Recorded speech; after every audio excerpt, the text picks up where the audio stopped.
Oke, kita mulai ya. Assalamualaikum warahmatullahi wabarakatuh. Salam sejahtera buat teman-teman semua. Selamat bergabung di acara Obras Spesial. Obras Spesial itu adalah obras yang ya namanya udah spesial, berarti nggak biasa. Karena yang biasa kita di Senin Kamis, Senin bersama Mas Bea, Kamis bersama Bang Arbain. Nah, Special Edition ini kita datangkan teman-teman narasumber yang pokoknya berbeda, unik, udah pasti tokoh ya. Nah, malam ini saya terima kasih buat Mas Har.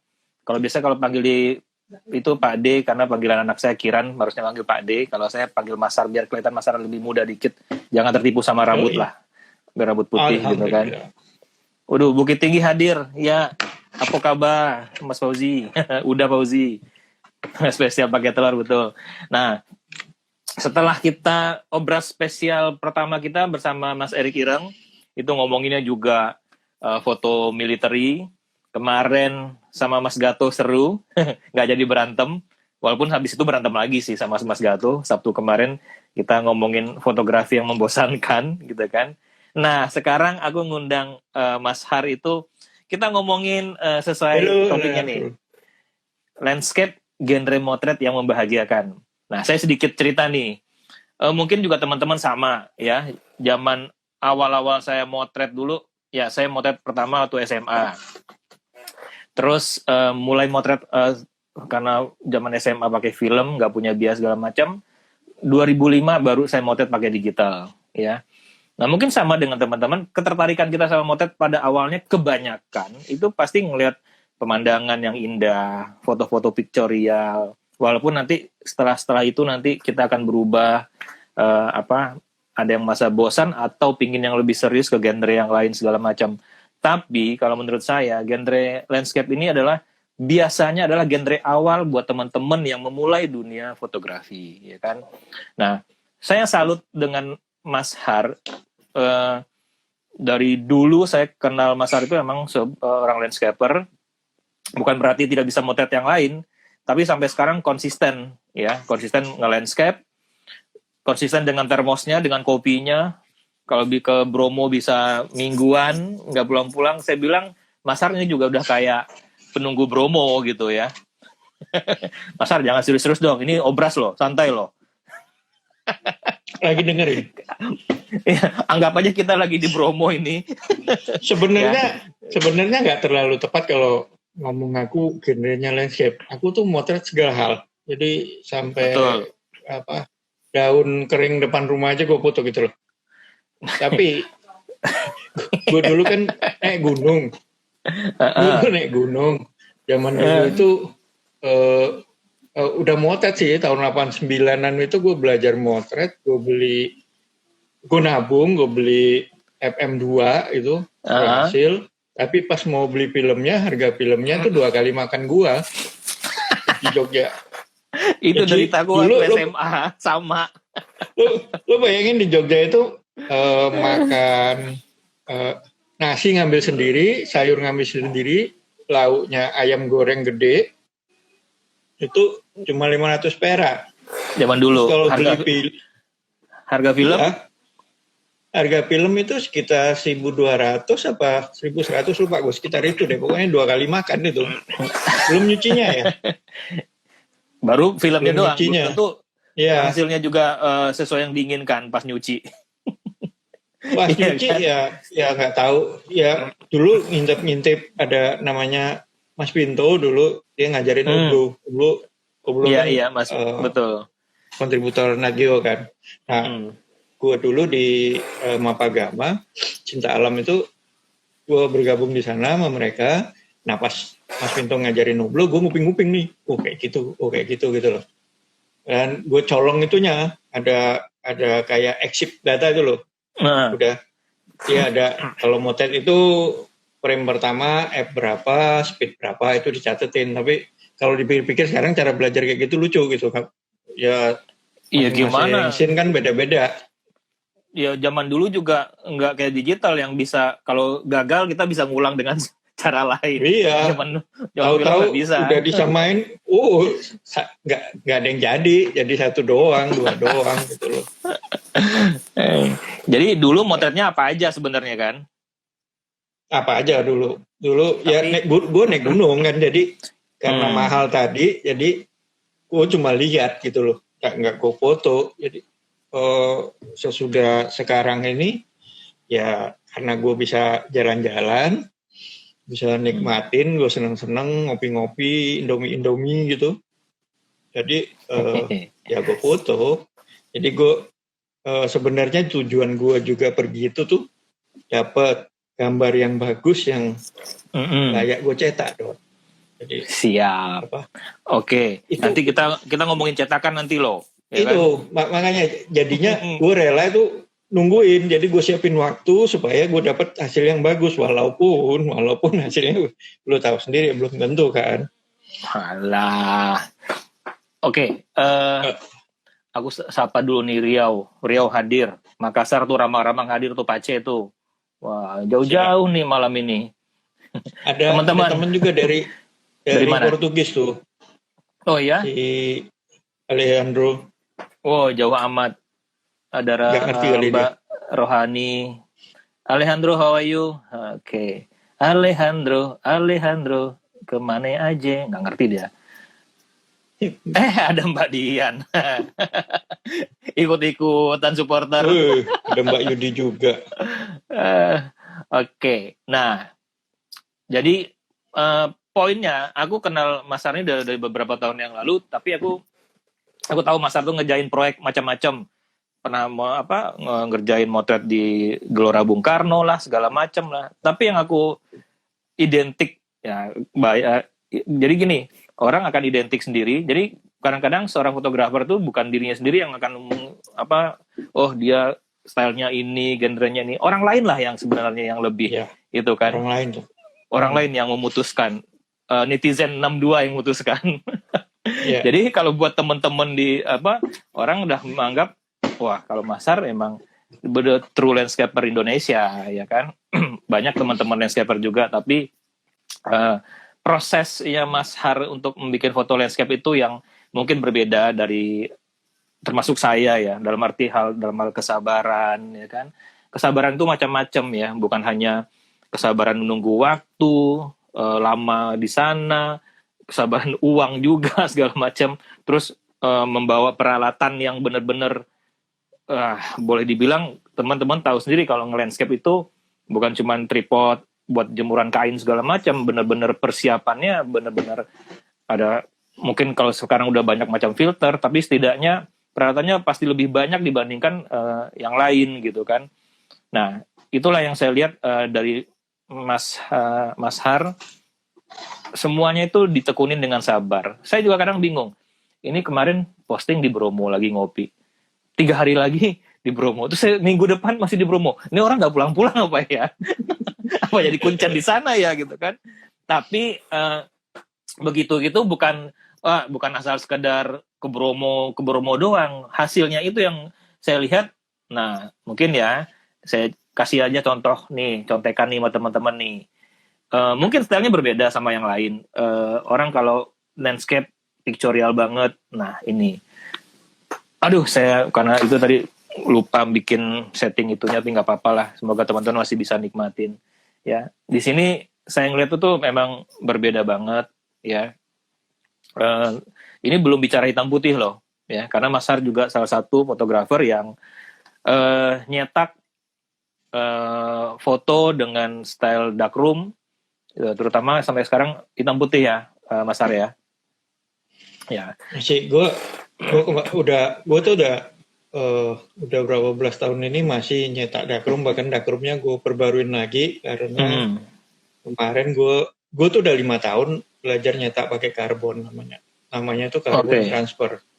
Jadi pakai gelatin, pakai pigmen hitam karbon. Nah, kenapa gue belajar itu? Pertama, kertas-kertasnya darkroom itu udah mulai nggak fresh lagi walaupun baru gitu loh.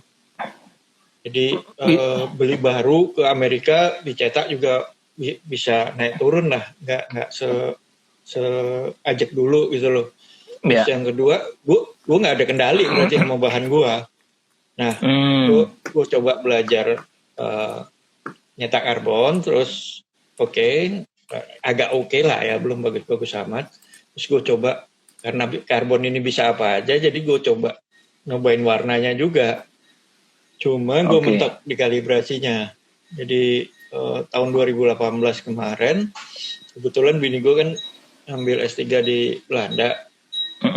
Nah, di Spanyol ada yang bisa kalibrasi warnanya. Setahu gue yang canggih ini kalibrasinya itu cuma dia. Kalibrasi warna untuk apa nih? Bukan untuk karbon.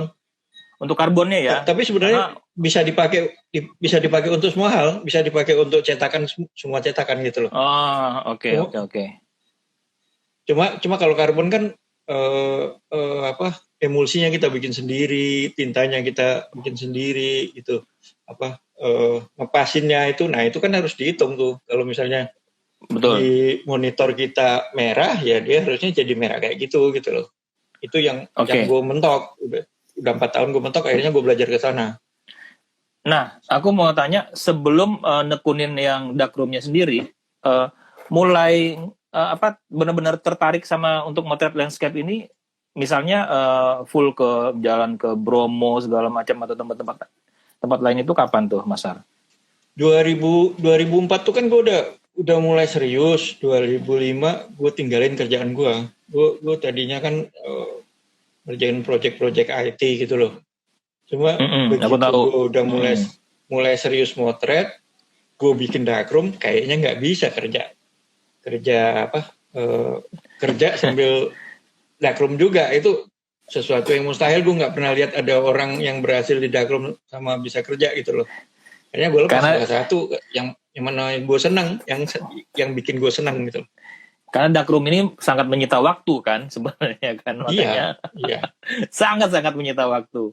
Oke, sekarang ini kita kan ngomongin landscape adalah genre yang mengasihkan gitu ya. Semuanya sebenarnya semua genre sih asik ya kan. Nah, tapi aku akan ngelihat dari sisi dari seorang Mas Har nih ya kan. Sempat beberapa hari yang lalu itu kan ada, aku lagi nyari-nyari ini status di Facebook itu, poinnya gini, orang kadang-kadang menganggap remeh sama landscaper ya, dianggap genre yang paling apalah namanya, paling nggak bergengsi lah, beda sama street atau yang aliran yang di luar landscape lah gitu kan. Itu juga yang mengusik saya tuh beberapa tahun yang lalu gitu kan. Jadi kalau orang yang landscape dianggap bukan soalnya kita pingin diapresiasi segala macam apa, tapi harusnya kan semua genre itu sama. Karena juga ada effort untuk, bahkan untuk kayak landscape ini juga effortnya lebih dari yang lain saya rasa gitu ya. Harus bukan hanya pergi ke suatu tempat yang bukan hanya jauh terpencil, kadang ya harus naik gunung segala macam, tapi peralatannya juga lebih banyak gitu. Nah itu sebenarnya akhirnya kita bilang, yuk kita bikin acara bilang ini genre landscape itu genre mengasihkan. Pasti satu apa? Bikin awet muda, bikin sehat. Iya kan? Pasti Mas Har setuju kan? Nah, selama nge-landscape ini, dulu sebelum ini kita jauh ngomong darkroom dulu nih. Tempat favorit Mas Har pertama itu apa sih selain Bromo? Kalau Bromo orang udah tahu. Aku pertama kali yang jadi bolak-balik, tempat yang gue bolak-balik itu ada tempat di Bogor itu namanya Kali Kecil, namanya Cinangneng. Cinangneng sebelum gunung apa dia namanya? Gunung Bunder. Jadi sebelum mau ke Gunung Bunder tuh ada kali kecil kita lewat. Itu yang bisa dipoto sebenarnya sekitar 5 meter doang gitu. Cuma asik banget di sana gitu loh. Ada warung, terus suasananya ya? Bukan. Tempat yang gue bayangin gue bakalan dapat foto, ternyata nggak dapat. Jadi nggak dapat. Jadi cuma ada 5 meter yang bagus, selebihnya semak-semak apa segala. Dan gue bolak-balik ke sana tuh hampir 2 tahun, selama 2 tahun, hampir tiap minggu dulu. Dimotret sana terus, motretin batu sama air, kayak gitu doang deh. habis itu gue kenal sama Malimping. Gue pergi dengan rombongannya dulu Canon Club kan, sama Pak Paulus dan teman-teman gitu loh.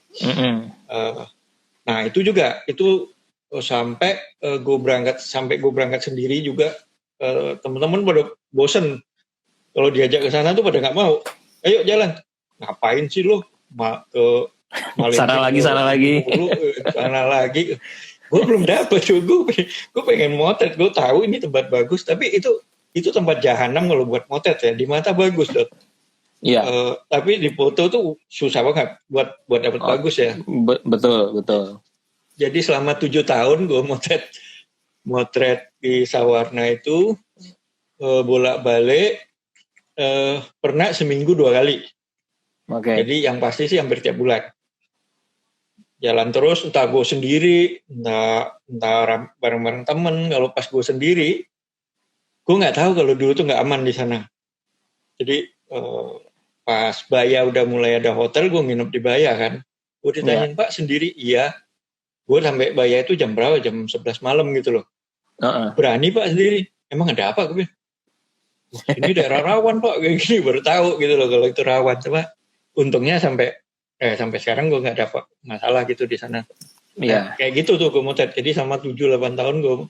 Habis itu gue tertarik dengan Bromo. Bromo juga lama gue motretnya. Jadi bukan habis itu ya, diselingin Bromo juga, itu juga. Terus sampai sekarang Bromo gue foto. Berarti aku tahu tipe Mas Har itu kalau melakukan sesuatu tuh emang bener-bener ya, bayangin 7 tahun bolak-balik situ. Gue ke Iceland aja 3 tahun udah mulai ada rasa bosen. Dan dulu sambil belajar format juga, jadi focusing sampai sejam gitu, fokusin doang ya, pakai kamera gede gitu yang pakai kerudung, udah lo tahu sendiri panasnya kayak apa. Benar. Keluar itu mau pingsan tuh, sampai berkunang-kunang kepanasan gitu loh. Ya asik aja sih, karena senang gitu loh, karena membahagiakan.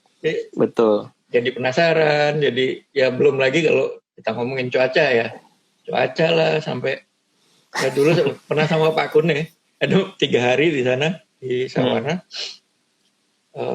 hujan, wah keren nih Pak, asik nih. Dari sore hujan kan, malam besok pagi kita bakalan dapat lighting bagus nih Pak kalau hujan kayak gini. Ya kita tungguin dengan tidur juga dengan seneng gitu loh, bangun masih hujan. Tungguin 3 hari masih hujan, akhirnya pulang.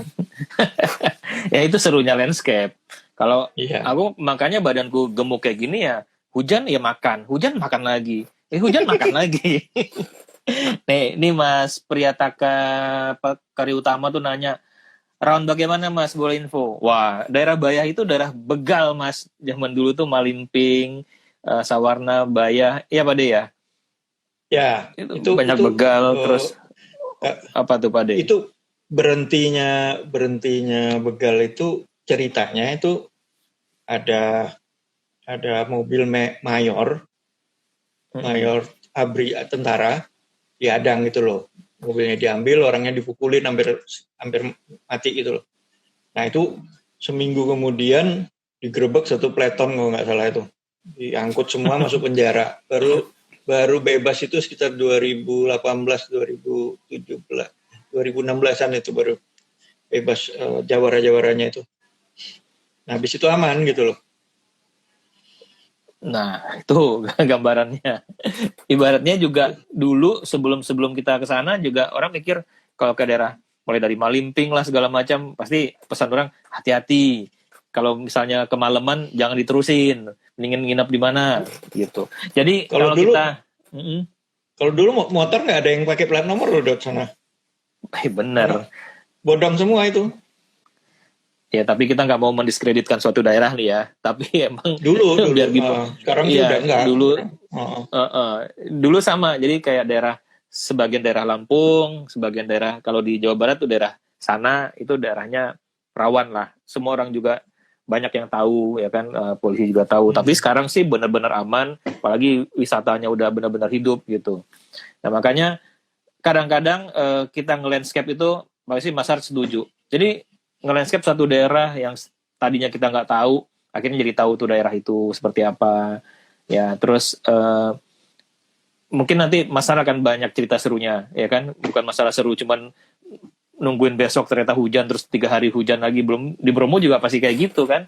Tapi yang ya serunya itu ya bisa ngindomie segala macam, berbaur sama penduduk segala macam yang karena kita kalau nge-landscape tuh nggak mungkin pergi kayak nyetrit yang sehari gitu kan, 2 hari, rata-rata bisa 3 hari, 4 hari. Ya kalau sama Mas Har bisa seminggu lebih dan mungkin bisa 2 minggu, 3 minggu ya Mas Har ya. Kalau untuk dapetin benar-benar real foto ya gitu ya. Ya mungkin Mas Har bisa bagi nih saya mau liatin teman-teman nih. Ini yang membahagiakan kalau lagi landscape. Tuh, langsung Indomie katanya. Ini yang membahagiakan. Nanti Om Janto teriak lagi nih. Pakai telur dadar katanya kan. Ya. Nih, saya mau liatin foto-foto Mas Har nih. Nih, makan kayak gini kurang nikmat gimana? Tuh, udah dari nah, ini fotonya sebenarnya panjang ini. Ini dari frame-nya dari dalam kemah ya. Ini di mana nih Mas Har? Perahu ya? Ini di Gunung Prau. Gunung Prau ya. Gunung Prau. Nah ini yang contoh berhasil malamnya hujan badai. Jadi malam pas datang itu udah mulai hujan sampai malam udah nggak ada harapan deh. Sampai tendaku juga di bawahnya tuh udah kayak sungai gitu loh. Cuma jam 3 gue tidur langsung. Tidur jam 3 gue senggolin pintu tenda itu gue lihat bersih jreng gitu loh.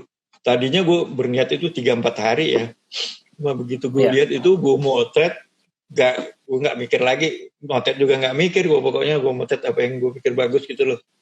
Cepet begitu sampai jam 8 pagi. Habis itu gue ngomong sama temen gue, udah selesai, kita pulang yuk. Turun gue udah dapat. Karena angle-nya tuh nggak banyak, angle-nya tuh cuma ke arah situ doang deh.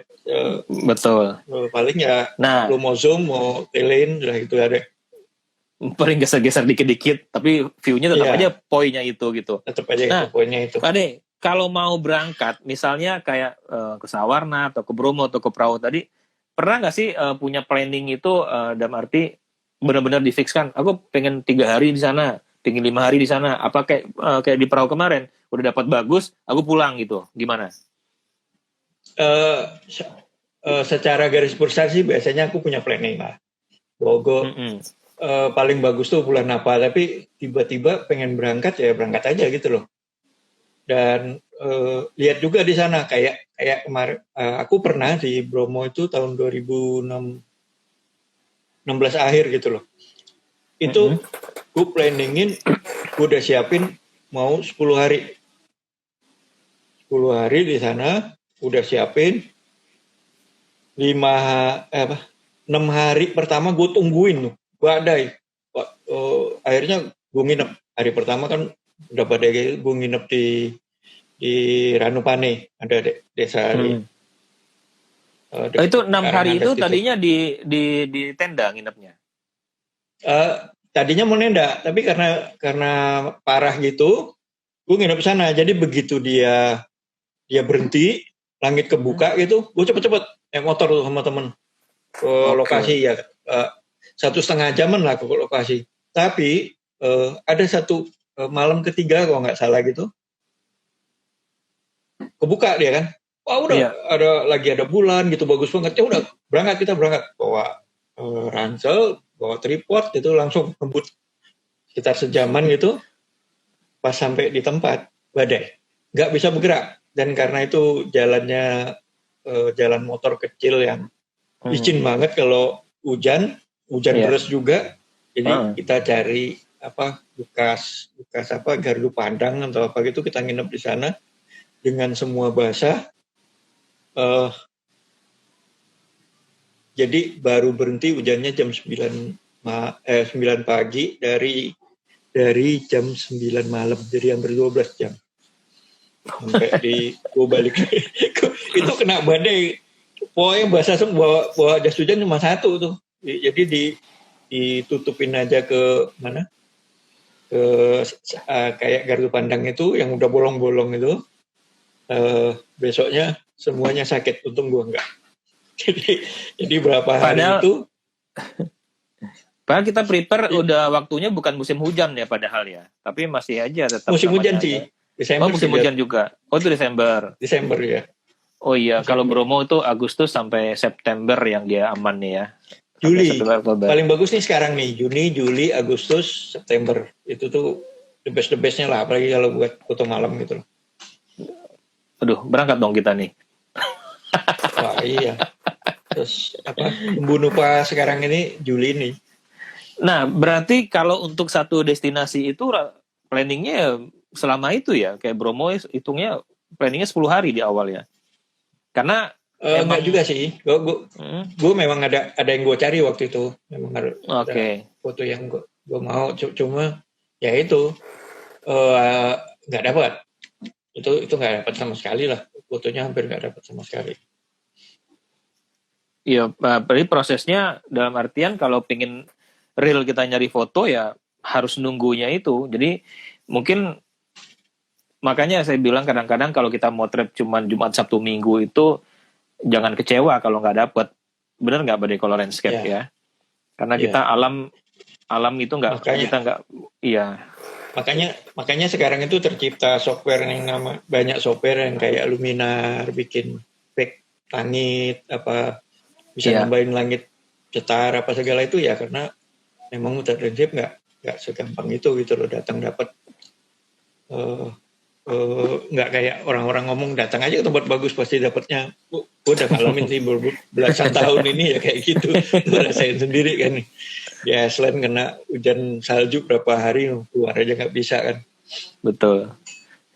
Jadi nah untuk foto-foto landscape sendiri itu perlu nggak sih kita ini dari seorang Masar ya, kalau buat aku perlu ya kan. Ini mungkin buat sama Masar perlu nggak sih ngedit, terus seberapa banyakkah saya porsi editannya segala macam.